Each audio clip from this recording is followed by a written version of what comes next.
Hey, what's going on, guys? Is here. This little piece of hardware is a single board computer that can emulate a variety of things. And in this video in particular, we're gonna be emulating VIC-20 computer. So this is the esp32 board with VG output and PS2 input. So we just connect the monitor from this side and keyboard from this side, and install this board into the Arduino IDE and download and install the FabGL library and load the sketch into this tiny little piece of hardware. In this case, we'll have a working VIC-20 emulator. And I just want to mention a very important fact that the steps that we're going to be considering within this video are applicable not only to install it, not only to making this VIC-20 emulator installation, but for other example projects available within the FabGL library as well. So the first steps, like installing the esp32 board, installing the library, are all the same. And then you can just browse through the examples, and whatever examples are available, so like here in demos and tutorials that you could have seen on YouTube already, like I did, which are absolutely fantastic, you can just easily upload them to your board as well. So without further ado, let's actually start. So the very initial thing to consider, we need to open the Arduino IDE, and then go into File, Preferences, and here additional board manager URLs. Here we need to pass this sort of a URL. It would be in the link in the description below the video. So this is the specific path that allows you to get the JSON file with all the needed data to set up this esp32 into Arduino IDE. Otherwise, it's not going to work. So here I click OK. And now I'm going to Tools and Board Manager.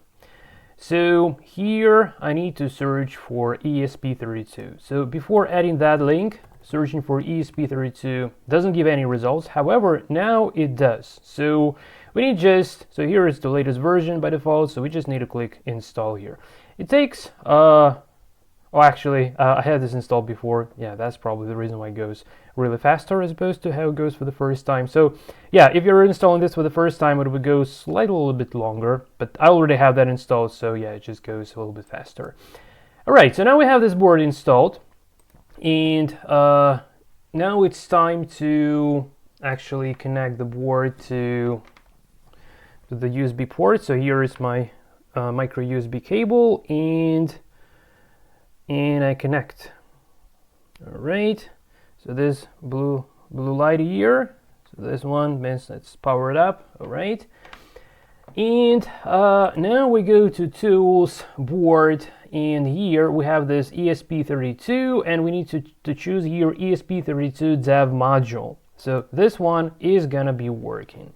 Okay, but it's not yet enough to install those fantastic examples. So the next thing to consider, we need to install the FabGL library itself. So I'm going to Manage Libraries, all right?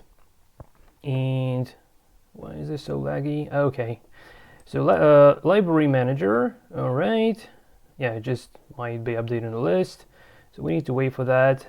And once it's done, I'm looking for FabGL here. And here it's available already, so you don't need to add anything, so it would be available. And here is the latest version of 1.0.5, and I just click Install it.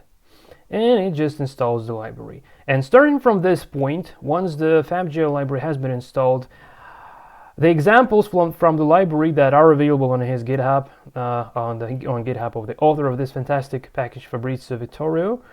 So here is he, Fabrizio Di Vittorio, I'm sorry. So now all the examples that are available there on his GitHub are actually can actually be referenced here. So I'm going to Examples, and then going down below, and here we have this FabGL. And because I have the VGA output here, I'm gonna be looking for the VGA example. So he has there's a library also allows to work with some TFT screens, I believe, with the OLEDs and others, but we need this VGA. And here we have a whole lot of things that we can actually upload to this particular ESP32 board. So I was testing Altair 8800, that's fantastic. So you can do lots of different things. Even the IBM PC emulator is available. But today we're gonna be looking at VIC-20. So here I just click VIC-20, all right? And I actually don't need this window anymore. I can maximize this one. And here let's have a look what it tells us. So you see like, optional SD cards connections. Well, I don't have an SD card, so I don't care about this, but this is important. So this sketch requires tools, partition, scheme, huge app. So I'm not sure exactly how it works from the hardware perspective, but we have this partition schema here, and it sets to default. But we need to take this one, which is known as the huge app. So we go into the huge app, and now let's make sure that it does kind of work. So now we have this, yeah, you see like we have this huge app, which is the case. And now I hold my breath and actually click this upload button. And well, we could verify first just to make sure that it compiles. If there is some packages missing on your operating system, this might give some error, but generally it's not really related to esp32 installation, but rather to the matter of having some packages. Like for me, for instance, I didn't have the serial library for Python 2 because on Linux it needs the serial library for Python 2. So this is okay. So this is okay. And I needed to work around a little bit until I was able to install that. But once I've installed that serial, because I've been playing around with this with this kind of library before and messed up things a little bit. But by default, it shouldn't be that kind of hard, really. So yeah, it takes time. It compiles longer as opposed to Arduino sketches. So really kind of takes a little bit more of a time. But yeah, just want to make sure that everything compiles, like no errors there. And as soon as it compiles, we'll then upload it. So yeah, just wait a little bit. So yeah, by the time it's compiling, so a very interesting thing to consider that, for instance, here on Linux, I'm working on Linux Mint. Well, on Windows, the steps are absolutely the same, so it just doesn't really all this stuff somehow. But on Linux, it does rely on Python 2, which is the system, which is available as the system stuff, I believe on most Linuxes. So it's somehow using a Python script to actually write to this device via the serial port. So yeah, and this Arduino IDE is just the sort of wrapper. So everything, like on Linux, at least everything is going kind of like under the hood.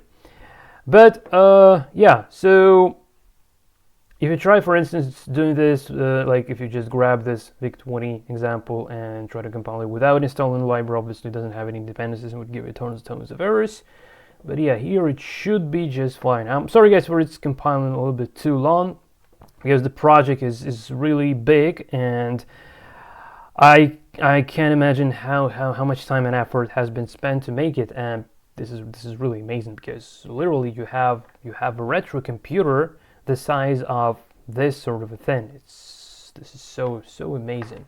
Okay, done compiling, which is perfect. So the sketch is using 44% of the program storage space. That's okay, and that actually would allow us to download files for our VIC-20 emulator from internet. Can you believe this? Yes, that's the case. Okay, so since it has compiled nicely, I can now press the upload button. Well, I'm not sure if it's gonna be blinking or something by the time of uploading. Yeah, it's not blinking, it's just still like, okay. So yeah, it would now go through the same sort of a thing, and yeah, it's probably not, yeah, like unlikely Arduino where you have this RX and TX LEDs to show like when the serial data goes inside and outside. Yeah, here it doesn't do so, but it writes this sort of a log where you see what's happening, so what addresses, the percentage. So it's really fantastic. Yeah, I enjoy watching this, and you know, like, I believe this is quite complicated, but this Arduino IDE and makes it so easy to use, basically, to deal with. And yes, we got this done uploading. So I will now turn on another camera and show you how this device is working with this VIC-20 emulator being flashed into the memory.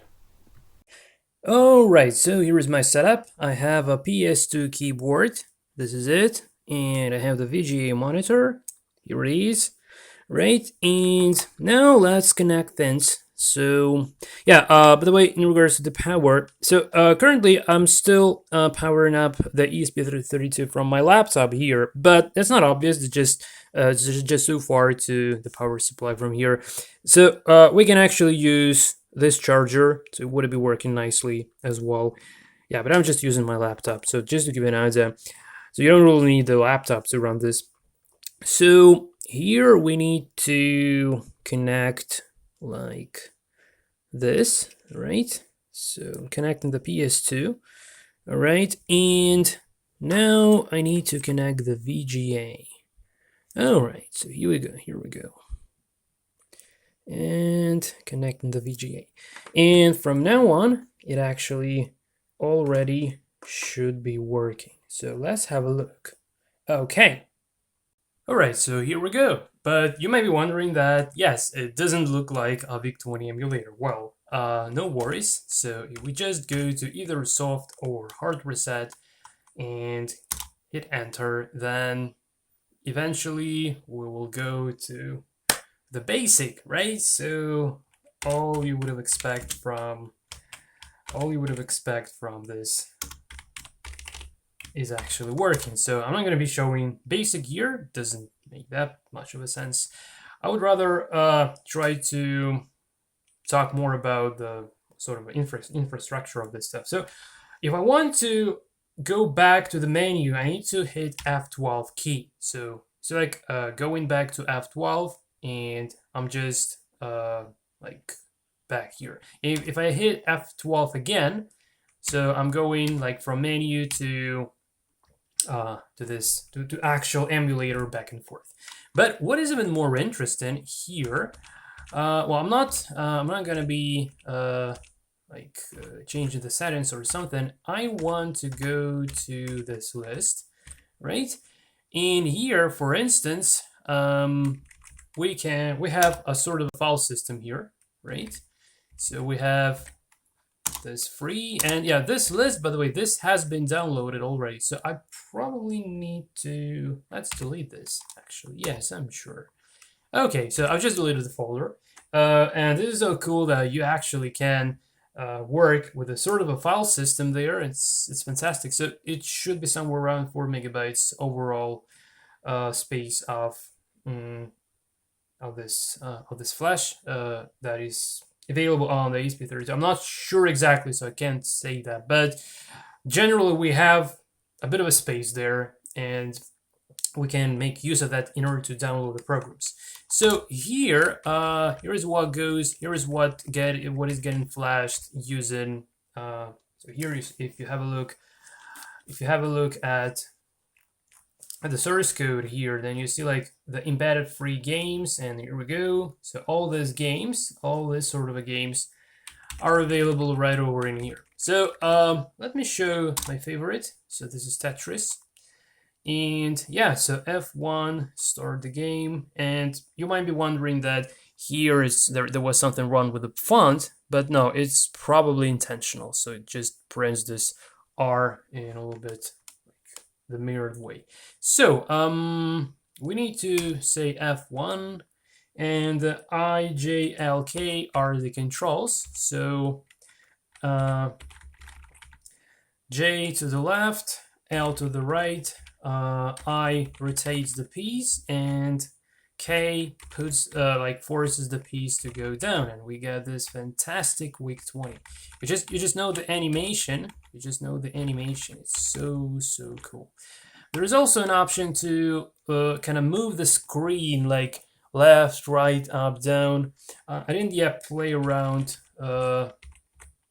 enough with that, so yeah, won't be demonstrating at the moment, but it's all available within this emulator as You just can have a look at, you know, the help. There is a help section there, so all you need to know is there.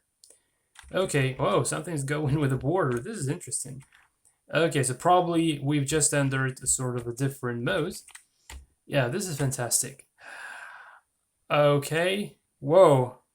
So did I compile 10 lines to go to next round? Okay, so yeah, probably they have a sort of a plot here, I believe. So they have a sort of a plot, so it would be more interesting for you to play. And at some point, I would what have I done?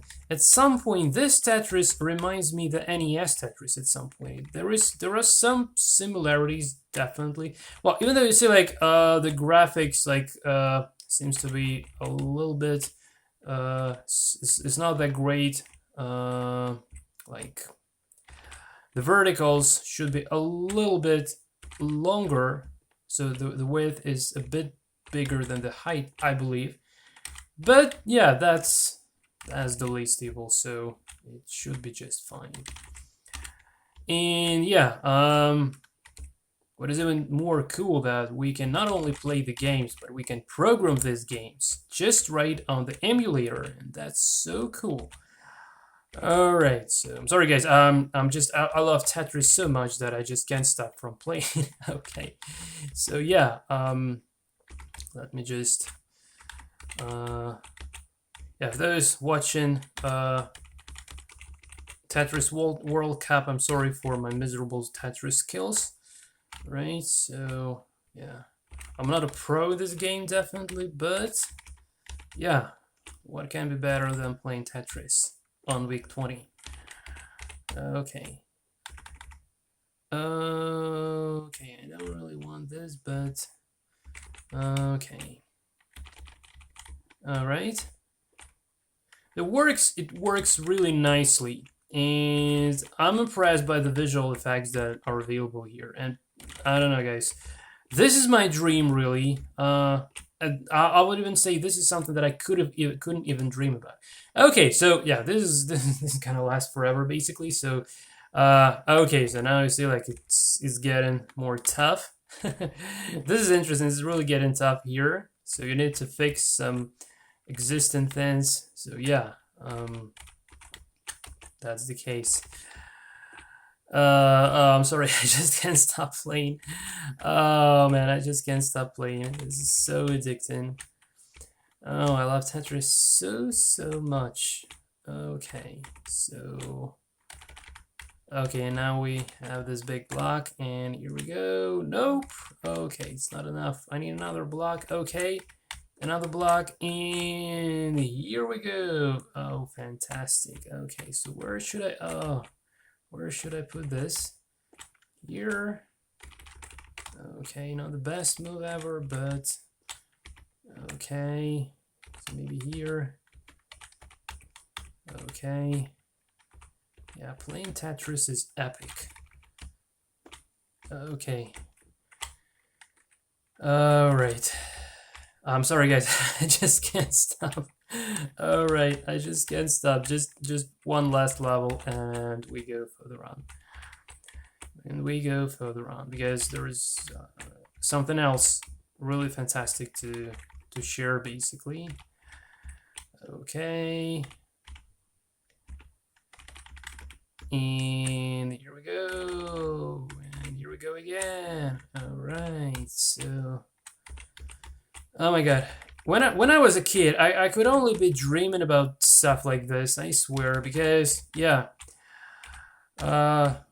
When these computers were on the cards, basically, yeah, like things like tape recorders, no VGA monitors, so it was really complicated. Yeah, so I'm about to lose this game. So it was really hard to use them, basically. But nowadays we can do it so easily, so nicely. Alright, so I'm about to lose the game already. Okay, so just a few more moves, please. A few more moves. Did I win the level? Yes! I just won this level. Okay, so F12 going back. I did master all of the games, but but just to show you something, you definitely gonna have an idea of what is this and how it works, basically. So this is the Arcanoid, or BREAKOUT, very famous one. So hardware check. This is really kind of this one is really solid, to say the least. What should I do here? Okay, can I skip this somehow? Yeah, so it has a story. Okay, and well, I think arrow button. Yeah, arrow buttons and maybe enter. Yeah, enter to start the ball, and boom! I have a bigger base now. All right. So yeah, and this one shouldn't be touched. I already know that. Okay, there would be lots of balls in that case. I don't want that really. It might make sense at some points. If you drop one ball, you still may use another ball. But anyway, I don't guess. When I see these graphics, I'm so excited. Nothing can be better than this. I mean, really, this is so excited. Oh, I shouldn't be doing that. All right. Okay, yeah. I'm just really wondering if anyone is actually would be interested watching me programming retro games for this week for this VIC-20 in 6502 assembly language to make a sort of a similar thing to what we see now on the screen. So okay, I just lost. If anyone is going to be interested in that, please kind of let me know in the commentaries, because I'm really thinking about this. This might be interesting at very least. So yeah, just to demonstrate what this stuff does. So we have lots of balls, and we don't really need to care about all of the balls, but neither care about none of balls as well. So yeah, okay, just I have one last life. Okay, one last life, and bam. Okay, I really like playing with this bigger base. So yeah, it's really epic. Really epic. Okay. Yeah, and remember in the video how the neural network was learning to play this game, like putting the ball on top, and so it just then crashes everything automatically. So yeah, and this white bricks, yeah, this is what the AI came up with after hundreds of training sessions. All right. I'm wondering, is that flying head gonna kill me? Actually, hopefully not, but yeah, let's not check that. Okay, all right, so I didn't yet manage to complete the level, so this is gonna be really interesting to see if it kind of works. Okay, yes, so here we go. Okay, yeah, that was epic. That was epic clash. Okay, so a few more left. Just a few more left. So let me, yeah, probably hitting this flying heads actually makes it gaining more score. Oh, did you see that? That was fantastic. Okay. Okay. Oh, just it ran away. It runs away from the ball. Okay. Need to be careful here. All right. Really need to be careful. At this point, I need to be careful. Okay. Is this gonna last forever? Oh, come on. Okay. I have a chance now. I now have a chance. So bam. Oh, I missed again. Okay. Okay. All right. Yeah, I'm not sure if I can touch this flying head with my base. If I do, well then good. If not, okay, one last. Oh, actually, I can crush them with my base as well, which is probably good. Okay, it's probably giving more score. Now this one is gonna last forever, I believe. Okay, can you please? Yes! Oh, this was epic, wasn't it? Okay, round two. No, I'm not ready. I'm not ready for round two, I'm sorry. So, this is what you got, basically. But what is even more fantastic, what is even more tremendous about this emulator is that you can download games, apps, whatever programs running on VIC-20 from internet. Can you believe this? This is so unbelievable, but yes, that's the case. So if we go to this list first, then you won't believe it, but it would ask me to connect to the Wi-Fi. So check for your local host. Well, I'm in Ukraine. I don't care about the local host. We don't have those. All right, connecting. Okay, so well, actually, yeah, I'm sorry, guys, because I've been connecting to the network already. It's probably has been cached somehow within my device. But if you're running this for the first time, it actually asks you about the name, the name of your network, of your Wi-Fi network, and then you also need to kind of like enter the password. And once you're connected to the Wi-Fi, it starts downloading. So here we have a pre-coded list of the games, and just because of the memory limitation, like how much can we store there, it won't be able to download all of 71 because I don't have this extra micro SD card slot here on this board. But anyway, even like this, it just should be good enough, really.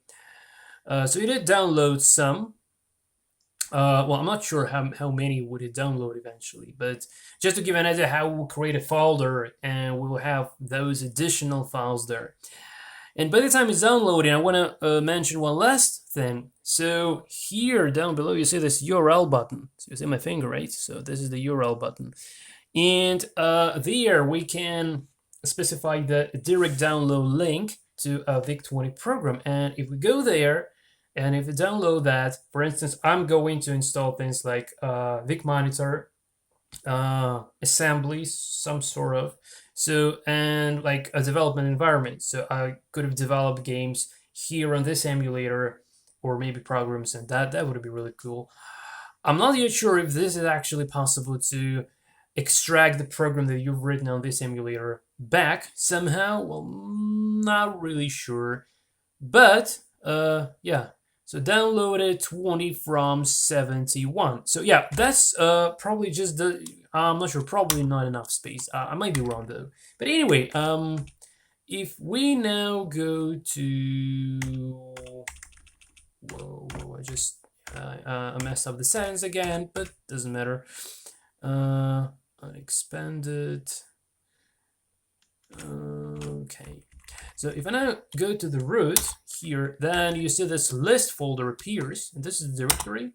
And here we have some additional sort of a thing. So, well, I'm not sure which one to demonstrate. Well, let's try to, whatever, I don't know, press in space, drop in bombs. Oh, well, this game is epic. And you just know that, okay, F1. There are some games, yeah, this one is epic. But there are some games that are done.